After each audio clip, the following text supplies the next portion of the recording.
그리고 삶을 살면서 정말 흥미로운 부분 중 하나는 당신은 당신 삶에 올인한 상태라는 겁니다. 당신이 어떻게 살아가던지요. 당신 인생이 모두 걸린 게임이라고요. 그리고 이건 언젠가는 당신이 죽는 게임이에요.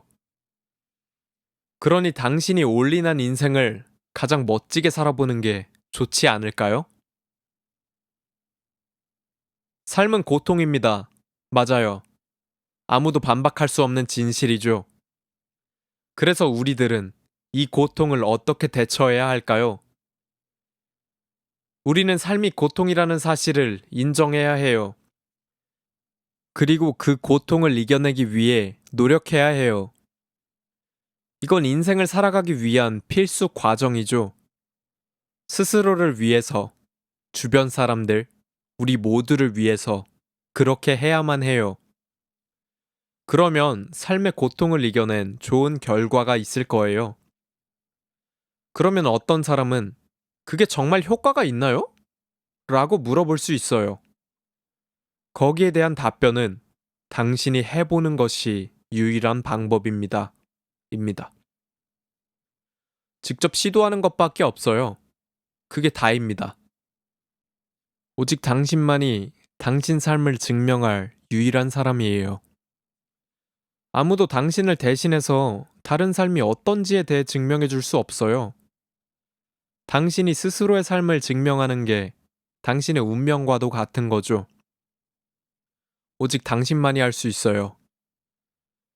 그래서 우선 시작하려면 자아 성찰을 하고 결정을 내려야 해요.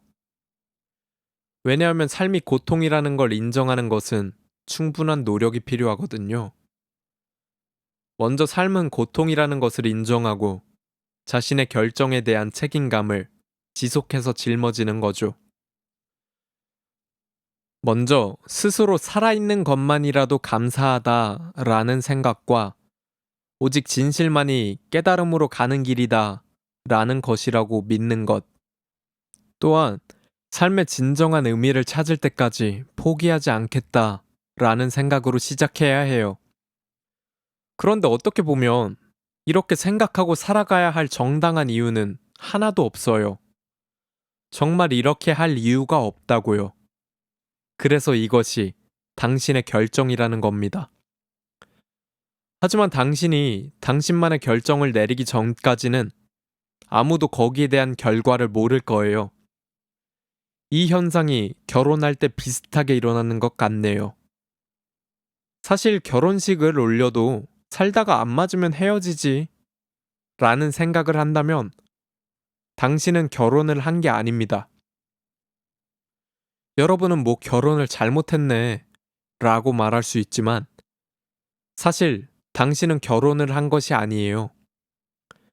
왜냐하면 결혼의 규칙은 관계에서 떠나지 않고 머무는 것입니다. 그리고 이 규칙에는 정당한 이유가 있죠. 물론 모든 상황에는 예외가 있습니다. 저도 압니다. 그런데 제가 말하려는 건 다른 거예요. 인생을 살면서 당신이 올인이 아니면 시작도 못하는 게임들이 있어요. 그리고 삶을 살면서 정말 흥미로운 부분 중 하나는 당신은 당신 삶에 올인한 상태라는 겁니다. 당신이 어떻게 살아가던지요. 당신 인생이 모두 걸린 게임이라고요.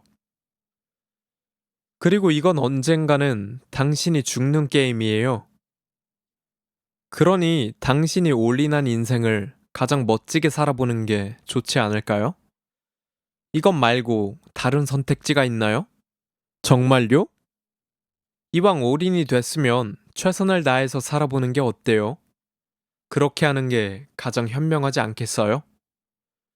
그렇게 최선을 다해 살다 보면 당신의 비참한 인생도 한결 나아지지 않을까요? 제가 보기에는 그럴 수밖에 없어요. 안 봐도 보이는 결과예요. 사람들은 그들이 짊어지고 있는 삶의 책임을 통해서 의미를 찾아요. 제발 삶에 대한 의문과 의미 부여 좀 그만하세요. 예를 들어 갓 태어난 아기가 있다고 해보죠. 여러분들이 정말 정신이 나가서 우울증이 있거나 정신적으로 비정상이 아니라면 그 갓 태어난 아기가 잘 자랄 수 있도록 도울 생각밖에 안 들 거예요. 그리고 어떤 사람이 와서 당신에게 그 아이를 왜 그렇게 열심히 키우는 거예요? 라고 묻는다면 당신은 물론 왜 그렇게 바보 같은 질문을 하세요?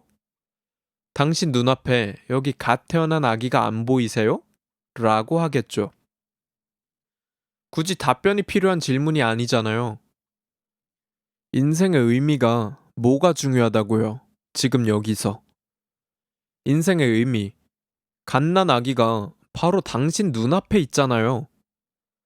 그런데 갓난 아이를 보고서도 아직 왜 키워야 할 이유를 모르겠다면 그건 갓난 아이가 아무 의미가 없는 게 아니에요.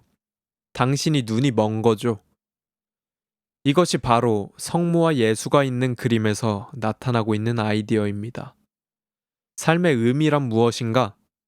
그림을 보아라. 성모와 예수가 그려져 있지 않느냐? 이겁니다.